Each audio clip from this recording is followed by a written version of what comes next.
കമ്പനിയിൽ രജിസ്ട്രേഷൻ ചെയ്ത് കഴിഞ്ഞാൽ ഏകദേശം ഒരു 12 ടു 24 മണിക്കൂറിനുള്ളിൽ തന്നെ നമുക്കതിന് ലോഗിൻ ചെയ്യാൻ ആവശ്യമായ യൂസർ ഐഡിയും പാസ്വേഡും എല്ലാം ലഭിക്കും. ഓക്കെ.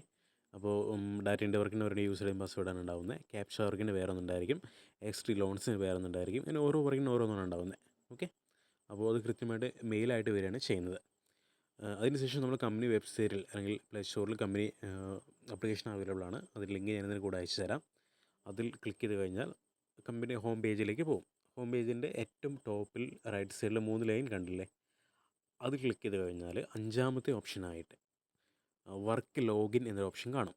ഓക്കെ. ആ വർക്ക് ലോഗിൻ ക്ലിക്ക് ചെയ്ത് കഴിഞ്ഞാൽ നമുക്ക് അവൈലബിൾ ആയിട്ടുള്ള എല്ലാ വർക്കിൻ്റെയും ലോഗിൻ ID കിട്ടും. നമുക്ക് ലോഗിൻ ചെയ്യാനുള്ള ലിങ്ക് കിട്ടും. ഓക്കെ. നമുക്കിവിടെ 3ാമത്തെ ഓപ്ഷനായ ഡാറ്റ എൻട്രി ലോഗിൻ എന്ന് പറയുന്ന ഓപ്ഷനിലേക്ക് ക്ലിക്ക് ചെയ്യേണ്ടി വരാം. ഓക്കെ. അത് ക്ലിക്ക് ചെയ്ത് കഴിഞ്ഞാൽ അവിടെ ക്ലിക്ക് ചെയ്ത് കഴിഞ്ഞാൽ നമുക്ക് വർക്ക് ലോഗിൻ, മെമ്പർ ലോഗിൻ എന്നൊരു ഓപ്ഷൻ കിട്ടും. അപ്പോൾ നമുക്ക് മെയിലായിട്ട് വന്നിരിക്കുന്ന അതിൽ കൃത്യമായിട്ട് നമ്മുടെ യൂസർ ഐഡിയും പാസ്വേഡ് ഉണ്ടായിരിക്കും. അത് അവിടുന്ന് കോപ്പി പേസ്റ്റ് ചെയ്യുകയോ അല്ലെങ്കിൽ നോക്കി കറക്റ്റായി ടൈപ്പ് ചെയ്യുകയോ ചെയ്യാം. ഓക്കെ. ഒരു കാര്യം പ്രത്യേകം ശ്രദ്ധിക്കണം, അത് തെറ്റാൻ പാടില്ല, അറിയാലോ. ഓക്കെ. കറക്റ്റായി ക്ലിക്ക് ചെയ്ത് കഴിഞ്ഞാൽ നമുക്ക് ഇങ്ങനൊരു പേജിലേക്ക് പോവുകയാണ് ചെയ്യുന്നത്. ഈ പേജിൻ്റെ ലെഫ്റ്റ് സൈഡിലായിട്ട് 3 ലൈൻ കണ്ടില്ലേ, അത് ക്ലിക്ക് ചെയ്ത് കഴിഞ്ഞാൽ അവിടെ മൈ വർക്ക്സ് എന്നൊരു ഓപ്ഷൻ ഉണ്ടായിരിക്കും. ആ മൈ വർക്ക്സിൽ പോയി കഴിഞ്ഞാൽ ആ വർക്കിനെ കുറിച്ചിരിക്കുന്ന കിട്ടിയിരിക്കുന്ന വർക്കിനെ കുറിച്ചുള്ള ഫുൾ ഡീറ്റെയിൽസും കിട്ടും അവിടെ. അതായത് നമുക്ക് അസൈൻ ചെയ്തിരിക്കുന്ന ഡേറ്റ്, അതായത് എന്താണ് വർക്ക് കിട്ടിയിരിക്കുന്നത്, എത്രാമത്തെ പ്രോജക്റ്റാണ്, ആ വർക്ക് തിരിച്ചയക്കുന്ന ഡേറ്റ്, സമയം വരെ കൃത്യമായി കൊടുത്തിട്ടുണ്ടായിരിക്കും. ഓക്കെ. അതിൻ്റെ ഏറ്റവും അറ്റത്ത് റൈറ്റ് സൈഡിലായിട്ട് ആക്ഷൻ എന്നൊരു ഓപ്ഷനും കാണും.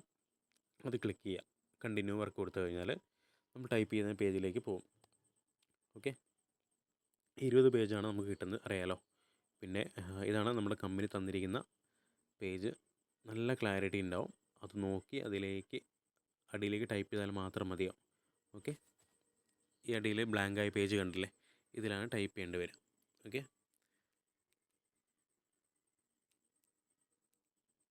വളരെ സിമ്പിളായിട്ട് നോക്കി വളരെ ഫാസ്റ്റായിട്ട് കൃത്യമായിട്ട് ടൈപ്പ് ചെയ്ത് പോകാൻ പറ്റും. ഓക്കെ. അതിൽ ശ്രദ്ധിക്കേണ്ട കാര്യം എന്ന് പറഞ്ഞാൽ ഡൗട്ട്സ് ഉണ്ടെങ്കിൽ ചോദിക്കുക. ഡൗട്ട്സ് ഉണ്ടെങ്കിൽ അതിൻ്റെ സ്ക്രീൻഷോട്ട് ഇതുപോലെ അതിൻ്റെ സ്ക്രീൻഷോട്ട് എടുത്ത് എനിക്ക് വാട്സപ്പ് ചെയ്ത് കഴിഞ്ഞാൽ കൃത്യമായിട്ട് ഞാൻ പറഞ്ഞുതരും. ഓക്കെ.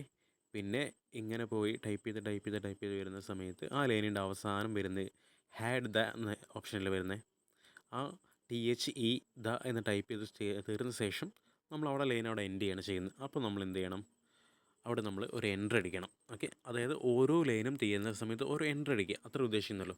അതിന് തൊട്ടടുത്തുള്ള ഇട്ട് കണ്ടില്ലേ, ഇത് കഴിഞ്ഞിട്ടാണ് എൻ്റർ അടിക്കേണ്ടത്, അതിൻ്റെ ഇടയിൽ ഓൾ കഴിഞ്ഞിട്ടാണ് എൻ്റർ അടിക്കേണ്ടത്. അങ്ങനെ ഓരോ ലൈനിൻ്റെയും അവസാന വേർഡ് നമ്മൾ ടൈപ്പ് ചെയ്ത് ചേരുന്ന എവിടെയാണോ ടൈപ്പ് ചെയ്ത് തീരുന്നത് അവിടെ വെച്ച് നമ്മൾ എൻ്റർ അടിക്കണം. ഓക്കെ. പിന്നെ ക്യാപിറ്റൽ ലെറ്റർ വരുന്നുണ്ടെങ്കിൽ നമ്മൾ ക്യാപിറ്റൽ ലെറ്ററായി ടൈപ്പ് ചെയ്യുക, അല്ലെങ്കിൽ സ്മോൾ ലെറ്റർ തന്നെ കണ്ടിന്യൂ ചെയ്ത് മുന്നോട്ട് പോകുക. പിന്നെ ഇതിൽ കാണിക്കുന്ന ഡോട്ട്, കോമ, ക്വസ്റ്റ്യൻ മാർക്ക്, അത്തരം കാര്യങ്ങളൊക്കെ തുടക്കത്തിൽ ഡൗട്ട്സ് ഉണ്ടാകത്തുള്ളൂ. ഇനി അതിൽ എന്തെങ്കിലും ഡൗട്ട്സ് ഉണ്ടെങ്കിൽ തന്നെ അതിൻ്റെ സ്ക്രീൻഷോട്ട് എടുത്ത് എനിക്ക് വാട്സപ്പ് ചെയ്താൽ മതി, ഞാൻ കൃത്യമായി പറഞ്ഞുതരാം. ഓക്കെ.